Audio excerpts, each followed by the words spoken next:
กินข้าวเที่ยงกันแล้ววอถ้าอย่างบ่กินเดี๋ยวตามพวกเขามาเด้อมันนี้จะพาไปกินแกงหน่อไม้ก่อนอื่นเบิร์ดเขาจะมาบอกเส้นทางไปก่อนทุกคนเขาจะเริ่มต้นจากวงเวียนหน้าคิวรถหรือว่าวงเวียนกวางนั่นเองหลังจากนั้นแล้วทุกคนขี่อ้อมวงเวียนแล้วขี่ซื่อลงมาทางเส้นนี้เด้อทุกคนเด้อบ่แน่ใจว่าอันนี้มันเอิ้นเส้นหยังแต่หาอาหารเพิ่นก็จะหาบ่ยากทุกคนเพราะว่าอยู่ติดแคมทางใหญ่เลยอย่าบ่ได้เข้าห้อมเข้าซอยอย่างทุกคนขี่ซื่อลงมาจนฮอดซี่แยกไผ่แดงให้ขี่ซื่อลงมาอีกน้อยนึงทุกคนได้ทุกคนสังเกตทางซ้ายมือเด้อแล้วก็จะแนมเห็นร้านว่าทุกคนนี้จะตั้งอยู่ตึกสีฟ้าซึ่งจะเป็นร้านใส่ไปบ่ได้นอกจากร้านตำนัวนั่นเองส่วนบาซิแซบซินัวตามซื้อร้านหรือบ่เดี๋ยวเขาไปเบิ้งเดี๋ยวไปซิมน้ำกันนะจ๊ะเพราะว่าเขาเองก็เป็นครั้งแรกคือการที่มาร้านนี้เขามาเบิ้งในส่วนเมนูอาหารของเพื่อนทุกคนจะมีหลากหลายเมนูเข้าร่วมเลยจะเป็นกับข้าวกับแก้มอะไรทำไมเยอะๆแยะๆไปมีแกงหน่อไม้มีข้าวหนุ่มข้าวเหนียวนำได้ทุกคนถ้าใครคิดอาหารเที่ยงบ่ออกกับแบบอาหารนี้ได้ทุกคนเด้อเมนูแต่ละอย่างของเพื่อนก็เปลี่ยนแต่แซ่บกันเมิดทั้งนั้นทุกคนแต่ทั้งนี้ทั้งนั้นของกินก็ขึ้นอยู่กับผู้มักเด้อกินของข้าวแล้วเพื่อนก็จะมีของหวานให้พร้อมได้มีตู้ไอศครีมมาเสิร์ฟเลยเบิ่งแต่เครื่องเคียงเหียงหน้าใส่ตรงใส่ตำทุกคนเคียบหมูโอ้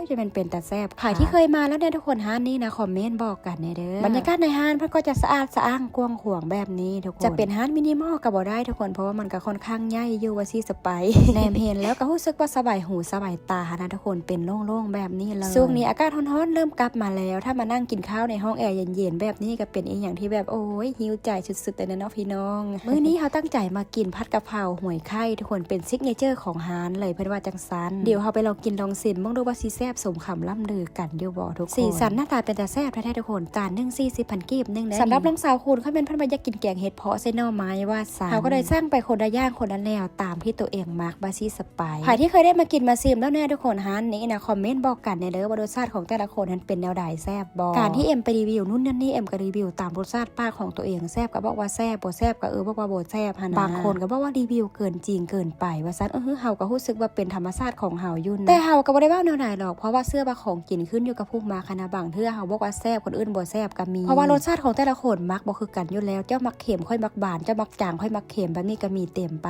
เนาะก็บ่ว่ากันคอมเมนต์กันไล่ติชมกันได้แต่ให้มันอยู่ในความเหมาะสมนะจ๊ะตามที่เมนูที่เฮาสร้างมานี่มันเฮาจะให้แกงหน่อไม้เป็นที่1เด้อแกงหน่อไม้เพื่อนน่ะแซ่บแกงใส่เห็ดเพาะนะทุกคนเป็นเห็ดเพาะที่แบบอ่อนๆนะกินเข้าไปกะละมุนละไมอยู่สำหรับผัดกะเพราหอยไข่ของนี้มันก็คือผัดกะเพราทั่วๆไปเลยแต่ถ้าจะให้ถามว่าแซ่บบ่สำหรับเฮาก็พอกินอยู่แต่ทางนี้ทางนั้นก็ขึ้นอยู่กับผู้มักนั่นแหละทุกคนมาในส่วนเมนูทอดลูกชิ้นเพิ่นเป็นน้ำจิ้มเพิ่นแซ่บเด้อใครที่บ่เคยมาหรือว่าอยากลองกินน้องซิมตามพวกเฮาก็ตามมานะจ๊ะมื้อนี้เฮาก็จะมากับน้องสาวคุณคือเก้าทุกคนให้น้องสาวคุณเพิ่นซิมแกงหน่อไม้แล้วเพิ่นคอมเมนต์มาบอกว่าสำหรับเพิ่นมันอยากจางน้อยนึงว่าซันนั่นเด้ทุกคนเฮาจังบอกว่าของกินขึ้นอยู่กับผู้มักค่ะนะแต่จะให้เจ้าของร้านเพิ่นเฮ็ดให้ถูกใจหมดทุกคนก็คงจะเป็นไปบ่ได้นะจ๊ะเพราะเพิ่นก็น่าจะเอาสูตรและเอารสชาติของเพิ่นที่เพิ่นเป็นคนเฮ็ดนั้นคลิปนี้ก็หวังว่าทุกคนจะเข้าใจเฮานะจ๊ะสามารถติชมได้คอมเมนต์ได้ถ้ารสชาติตัวใดที่บ่มักหรือบ่ถูกใจก็สามารถบอกเพิ่นเทื่อหน้าไปเฮาจะได้กินแนวแซ่บๆให้ถูกใจตัวเองสำหรับโมงและเวลาเปิดร้านเพิ่นจะเปิดตั้งแต่ 11:00 น. ถึ